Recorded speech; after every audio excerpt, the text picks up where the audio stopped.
Sobat Cika, kembali lagi di YouTube channel Cikanologi TV. Hari ini kita punya tamu spesial, di mana kita kehadiran dua orang pembicara. Beliau adalah Dr. Hewan Danang Setio Aji sebagai Divisi Veteriner dan Aquaculture PT Sanbe Pharma, dan juga Dr. Hewan Irman Fahrudin, Divisi Premik PT Mensana Aneka Satwa. Nah, hari ini kita akan bahas mengenai animal welfare dan juga kebaikan dari kandang cage free. Untuk mendengar lebih jelasnya, kita akan langsung mengupas tuntas dengan para pakar kita. Ada Dr. Hewan Danang Setio Aji. Selamat datang Dr. Danang. Ya, senang sekali bisa bergabung di sini ya, Dok. Beliau ini adalah Divisi Veteriner dan Aquaculture PT Sanbe Pharma. Nah, hari ini kita akan bahas apa sih pendapat para pakar, terutama Dr. Danang, bicara tentang kandang cage free. Sebelum kita bicara lebih jauh tentang kesejahteraan hewan itu sendiri, Dok, sebetulnya apa sih, Dok, bentuk-bentuk kekerasan terhadap hewan tuh yang sering banget terjadi gitu, mungkin terutama di negara kita sendiri di Indonesia? Iya, oke. Yang pertama menyangkut kesejahteraan hewan, yaitu memperlakukan hewan dengan kehewanan, iya, gitu ya Bu ya. Kalau manusia dengan perikemanusiaan, kebetulan kalau ini menyangkut hewan jelas ke perikehewanan. Di sini untuk perkembangannya sendiri, untuk animal welfare kita mengacu pada Five Freedom. Jadi memang itu ada ketentuannya sendiri. Tahun 2004 itu ada 5 poin syarat-syarat kesejahteraan hewan itu sendiri. Poin pertama, hewan bebas dari rasa lapar dan haus. Di sini termasuk mengarahnya nanti ke malnutrisi. Malnutrisi betul di hewan tersebut. Yang kedua, bebas dari rasa takut. Iya, karena hewan juga bisa merasakan takut terhadap predator, takut terhadap owner atau perlakuan. Jadi takut. Yang poin ketiga di sini bebas dari stres panas, heat stress, gitu kan? Karena juga hewan bisa merasakan panas seperti itu. Kalau heat stress mereka tidak nyaman. Yang berikutnya bebas dari rasa sakit, cedera, ya kayak injury, luka seperti itu. Dan yang terakhir di sini bebas untuk mengekspresikan natural behavior-nya. Jadi ini kan kalau kita lihat ya, Dok, faktanya gitu ya. Maksudnya di kehidupan kita sehari-hari pun tidak jarang pastinya sering banget kita lihat bentuk-bentuk kekerasan terhadap hewan gitu ya, Dok. Mungkin salah satu contohnya saya mungkin yang sering banget nih saya lihat terutama di kota-kota besar itu topeng monyet. Iya, itu juga. Ya, apakah itu termasuk kekerasan terhadap hewan, Dok? Nah, itu betul masuk di sana. Terus eksploitasi terhadap hewan karena tidak memenuhi, karena kita juga tidak tahu dari sisi kesehatan, dari sisi makannya apakah dia terjamin atau enggak, dengan rantai yang diikatkan ke leher, ditarik. Nah, itu juga sudah bertolak belakang dengan kesejahteraan hewan yang Five Freedom untuk injury, karena tidak memungkiri dengan cekaman seperti diikat lehernya, seperti itu bisa menimbulkan luka gitu. Baik. Nah, kalau itu kan apakah kesejahteraan terhadap hewan ini, Dok, itu berlaku masif dalam arti untuk teman-teman kita nih, sahabat Cikanologi juga yang mungkin mereka juga punya hewan peliharaan di rumah, mungkin juga mereka yang punya peternakan, gitu. Apakah ini berlaku untuk semuanya, Dok? Gitu? Iya, otomatis kalau kita bilang hewan ya semuanya berlaku. Terutama memang hewan-hewan pet animal, atau di sini dalam hal ini mungkin dunia industri peternakan gitu kan. Karena di situ juga menyangkut dengan hewan-hewan yang dipelihara gitu. Otomatis kesejahteraan hewan ini masuk dalam cakupan animal welfare itu sendiri. Nah, bicara tentang peternakan, Dok, secara spesifik untuk peternakan ayam, menurut dokter seberapa pentingnya gitu peternakan ayam itu menerapkan prinsip animal welfare ini, Dok? Ya, dalam hal ini menurut saya penting sekali. Kenapa? Karena kalau kita sudah bicara mengenai peternakan ayam, di situ kan diharapkan ada hasil, gitu kan? Ada hasil yang tentunya diharapkan larinya ke profit. Dengan kita tidak menerapkan animal welfare atau prinsip kesejahteraan hewan tadi, Bu, ya bisa dipastikan untuk hasilnya kita tidak akan bisa maksimal. Nah baik, nah kalau bicara sudut pandang bisnis ini kan saya misalnya gini, saya berbicara sebagai posisi saya adalah seorang peternak misalnya dok. Sebagai pebisnis atau peternak ayam ini, apakah benefit dari kandang cage free atau bebas sangkar ini dok gitu? Yang dimana saya kurang tahu nih kalau menurut para dokter, apakah kandang cage free itu juga sebagai bentuk dukungan dari animal welfare? Iya. Seperti yang sudah saya sampaikan tadi Bu, itu ada 5 poin. Kalau kita menyangkut di cage free, itu ada sebenarnya di poin kelima yang saya sebutkan tadi. Jadi hewan bebas untuk mengekspresikan natural behavior. Betul. Kalau kita bilang di peternakan juga kita sebisa mungkin mengkondisikan si ternak kita, mungkin dalam hal ini bisa ternak ayam, sapi, kambing, gitu kan? Itu sesuai dengan natural behaviornya. Sesuai dengan aktivitas atau kebiasaan mereka di alam saja gitu. Dia punya additional value yang lain gitu sih menurut saya gitu. Kenapa? Karena di sini tentu saja apa yang diberikan ke hewan untuk dari sisi kacamata peternakan akan diberikan balik ke peternaknya gitu. Jadi memang di dunia peternakan sendiri itu yang tidak bisa bohong memang hasil apa yang kita berikan untuk ternak kita itu juga yang akan diberikan balik dari ternak untuk ke kita. Jadi memang di sini ada value-value lain yang pastinya bakal berbeda gitu sih. Baik. Nah, berarti kan ada sebuah atau mungkin dalam manajemen dari cage free ini sendiri yang memang membuat hasil baik itu hasilnya baik gitu ya dok, telur atau mungkin dagingnya seperti itu. Nah menurut dokter apa saja sih manajemen yang mempengaruhi baik buruknya hasil dari peternakan ini dok? Ya, tentunya kalau di sisi peternakan kita di sini bukan mesin pabrik gitu Bu ya, yang semuanya bisa ditata standar dengan hasil standar gitu kan tentunya. Kalau kita bilang kita mundur ke belakang sedikit ke belakang Bu. Dengan cage free ini kita masuk ke skup lingkungan gitu.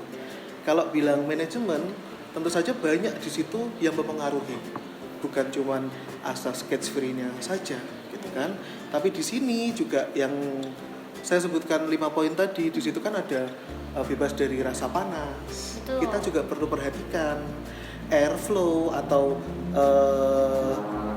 arah angin, bagaimana ketersediaan oksigen di sana, bagaimana kepadatan, gitu, bagaimana ketersediaan pakan dan minumnya, bagaimana manajemen pupuk atau kotoran.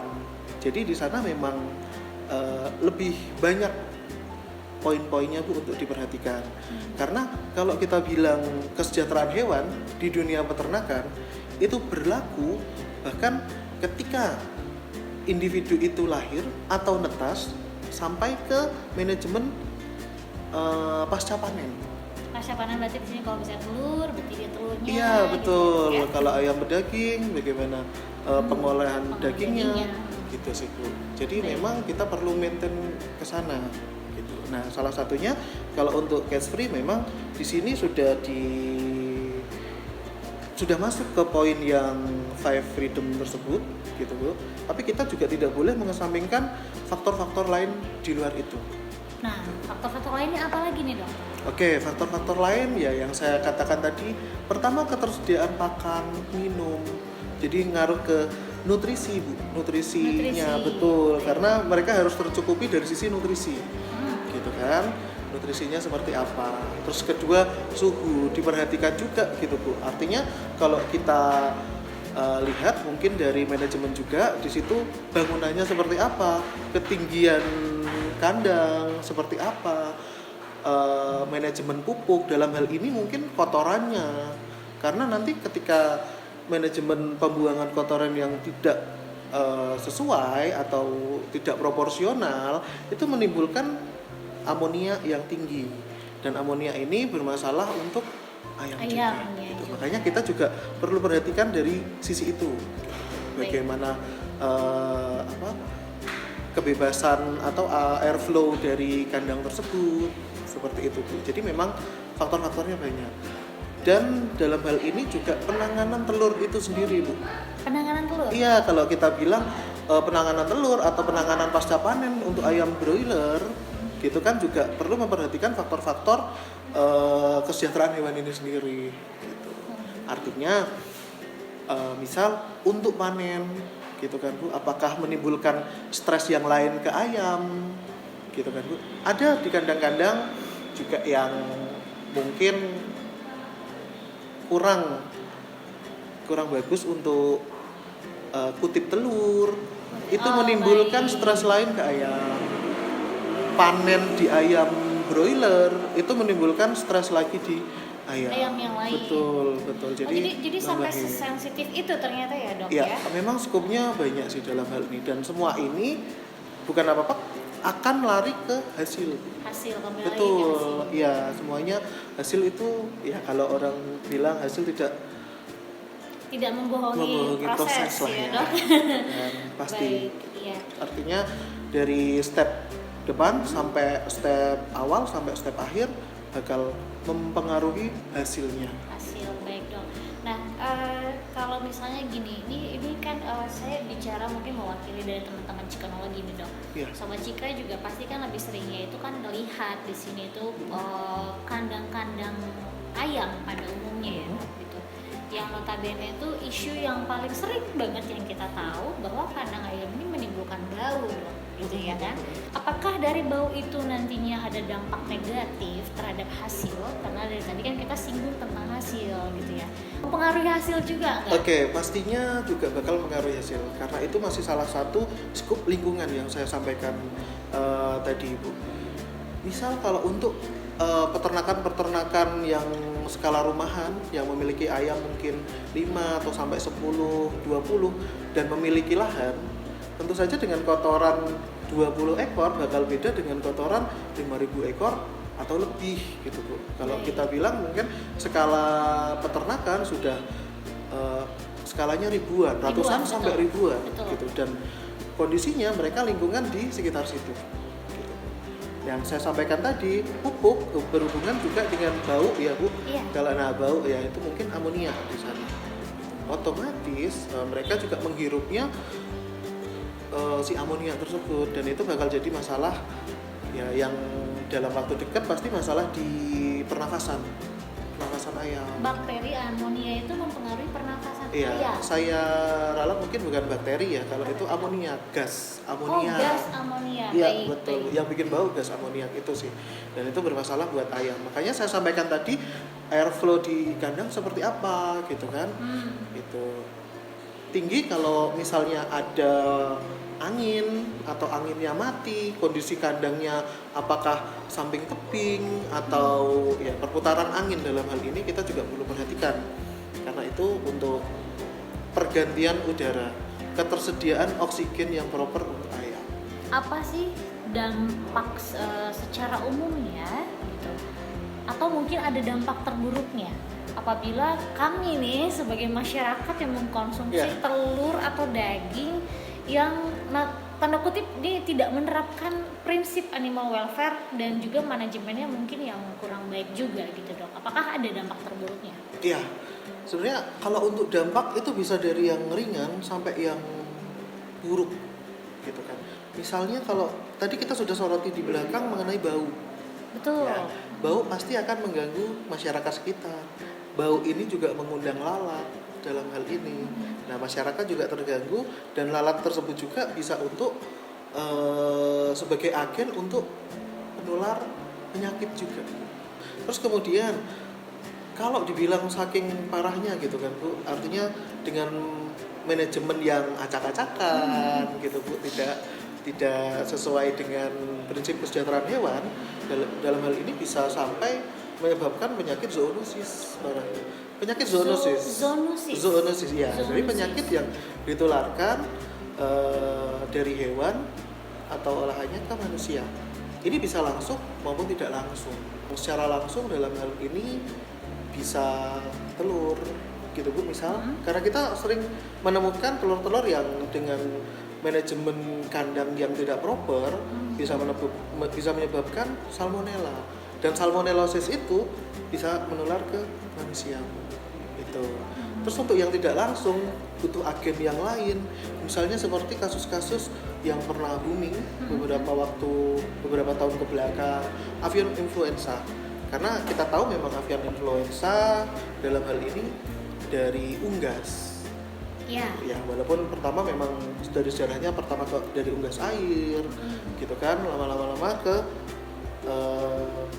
peternakan ayam ini sendiri, baik ayam pedaging, ayam petelur, sampai ke quail atau puyuh itu juga bisa kena unggas, terutama itu bisa. apakah zoonosis tadi, Dok, itu juga berlaku ketika kita mengkonsumsi telurnya? Jadi kan di dalam telurnya itu sudah ada bakteri Agen, tadi, agen penyakitnya.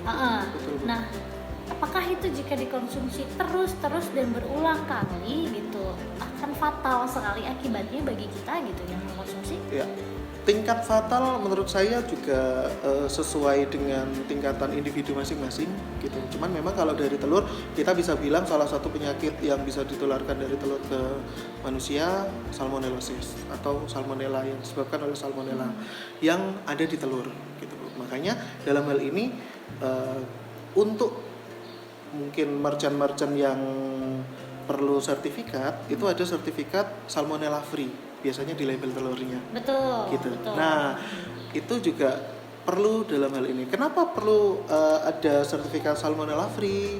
Salah satunya untuk yang memang diperlukan sertifikat tersebut ya karena tidak memungkiri bahkan di telur itu bisa terdapat agen salmonella itu sendiri. Gitu. Yang mana itu bisa menular dan menyebabkan sakit di manusia.